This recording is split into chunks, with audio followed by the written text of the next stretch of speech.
Young but Soul coming through with a video about creatine monohydrate usage, what it is, blah blah blah, so on and so forth. Alright, creatine, what is it?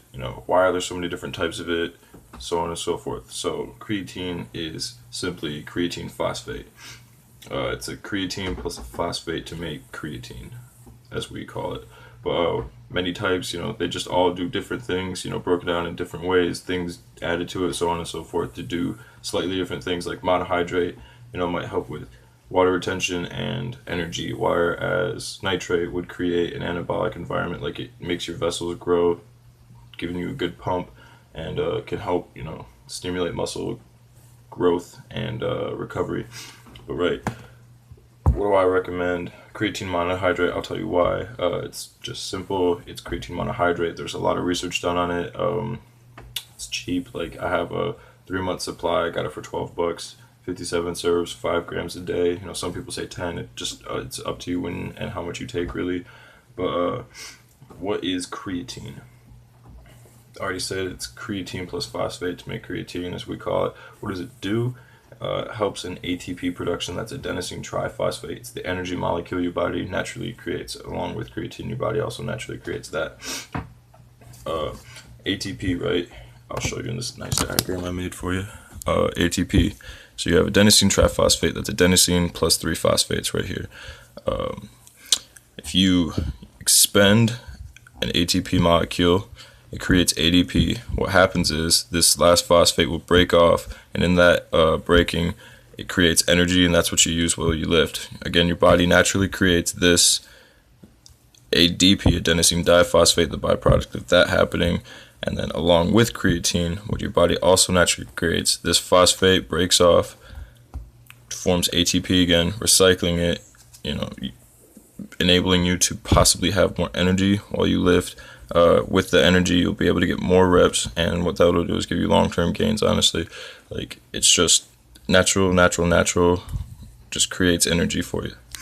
What do I recommend? Creatine monohydrate. Reason being, I already said, is because there's a lot of research done on it. I'd like to look stuff up and know what I'm talking about.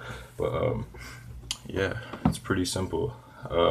What I have is micronized creatine monohydrate. That just means it's broken down that much more. You can get regular creatine monohydrate. This is Optimum Nutrition. I only recommend it because I use it. Again, it's just a recommendation to use it. If you're above 18, go for it. If you're not, talk to your parents. Maybe they say no, but then they realize, shit, how do you make it anyway? So might as well get it. But how much should you take? Most people say 5 grams a day. You can take it with carbs pre-workout. You can take it post-workout. They say that there's possibly more benefits post-workout as opposed to pre, but either way, you get it in you. It works. Might help with energy and long-term gains. So long-term gains would mean 1 to 2 more reps possibly per set in workouts that you do. And so with that, every single workout that you do, or every single exercise you do in a single workout, you might get 1 to 2 more reps, partial reps, so on and so forth. And that, over a course of a year, maybe it could be 300 reps, possibly more, depending on how hardcore you are and, the day. And what that could do is an inch, maybe like ½ inch, 1.5 inches of gains over a year, which is added to what you already would have made. So, really, it just helps with possible gains and energy. Run through again real quick. ATP plus work creates ADP. What happens to create ADP? This phosphate breaks off, creating energy. You use that energy to lift. And then ADP, adenosine diphosphate plus creatine phosphate. This phosphate breaks off, making ATP. Recycling it does this for you. And yeah, again, I recommend this. Sorry that this might be shaky. I'm on my phone. But no flavors added. It's just creatine monohydrate. Other ingredients, none. It says it right there. Again, you can take it pre-workout, post-workout. Take it with carbs if you do pre. Take it with your pre-workout if you do pre. Post-workout, this is flavorless, so just throw it in your post-workout, your protein. And yeah, hopefully this helps you.